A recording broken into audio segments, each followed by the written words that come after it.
Permisi Pak. Ya, Mas Hendra. Ada.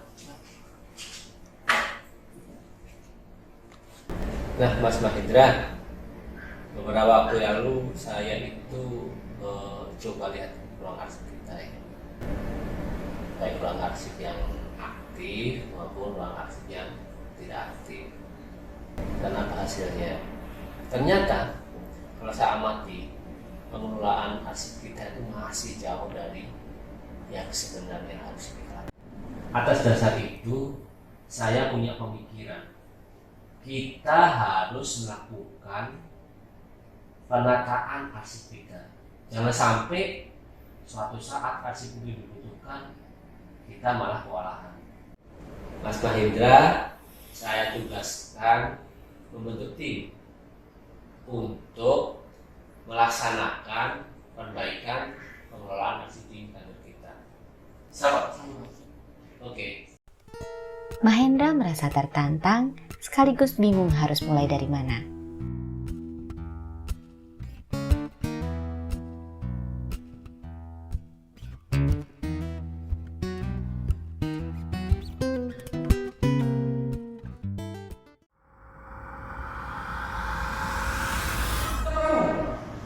Aku adalah dirimu dari masa depan. Aku tahu kamu dalam kesulitan.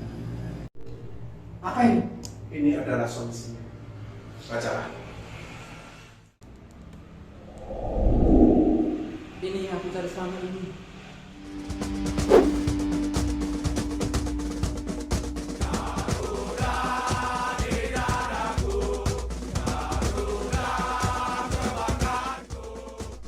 Mahendra mendapatkan sebuah buku dari seorang misterius yang mengaku dari masa depan.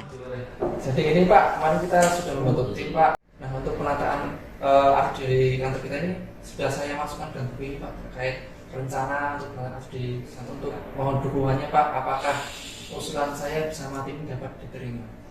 Buku ini isinya apa sih? Jadi buku ini adalah pedoman-pedoman kita Pak untuk melakukan penataan arsip kita.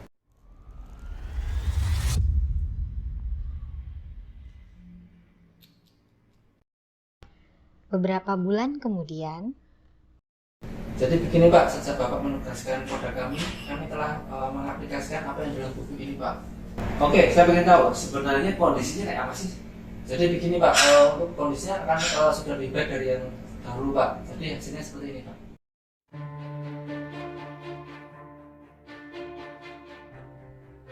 sebelum dilakukan pembenahan arsip, kondisi ruang arsip tidak terawat. Arsip berserakan, tidak tertata dengan rapi. Maka, dilakukan beberapa proses pembenahan arsip, yaitu pelaksanaan gerakan menata arsip dengan hati atau biasa disebut gemati, yang merupakan salah satu budaya kearsipan dari KPKNL Yogyakarta yang dilaksanakan setiap Jumat oleh seluruh pegawai. Pelaksanaan knowledge sharing kearsipan,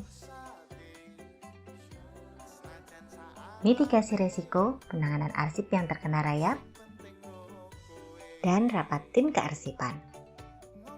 Arsip pun mulai tertata dengan rapi. Setelah proses pembenahan, maka setiap arsip disimpan di ruang arsip. Untuk ruang arsip aktif, berada tidak jauh dari unit pencipta.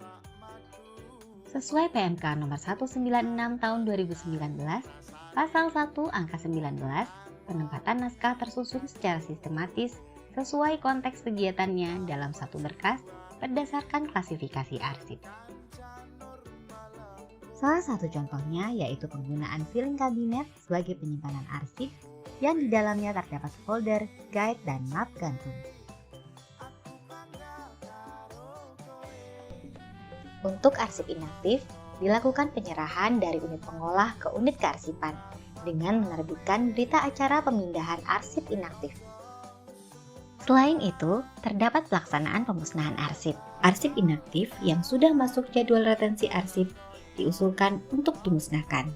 Setelah usulan pemusnahan arsip disetujui, maka akan terbit KMK pemusnahan arsip. Salah satu bentuk pelaksanaan pemusnahan arsip yaitu dengan cara pembakaran. Kemudian diterbitkan berita acara pemusnahan. Pada ruang inaktif, terdapat beberapa fasilitas dan perlakuan khusus yaitu APAR, CCTV, ruang kerja yang berfungsi untuk memilah arsip inaktif sebelum dimasukkan ke ruang penyimpanan, ruang pelayanan untuk memberikan informasi terkait pencarian dan peminjaman arsip, denah ruang arsip,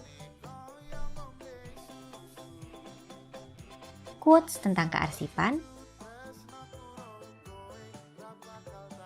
pencahayaan yang cukup, dan sirkulasi udara yang baik. Terdapat fasilitas berupa tangga, peletakan rak arsip tidak menempel pada dinding, pembersihan secara berkala, pemberian silika gel dan kamper untuk setiap dus arsip, penyemprotan pest control, penyusunan arsip dan labelisasi rak,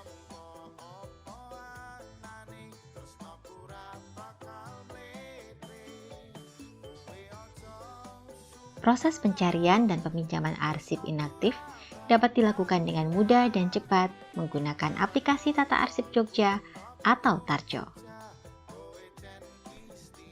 Setiap arsip yang dipinjam diberikan tanda berupa lembar outsheet dan outguide. Selain itu, diterbitkan pula lembar pelayanan arsip. Dan setiap jendela menggunakan penutup untuk mencegah sinar matahari secara langsung.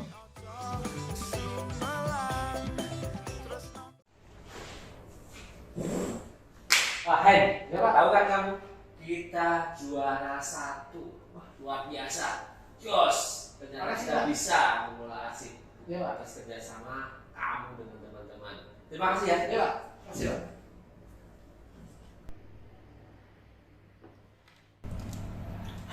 Akhirnya aku berhasil juga.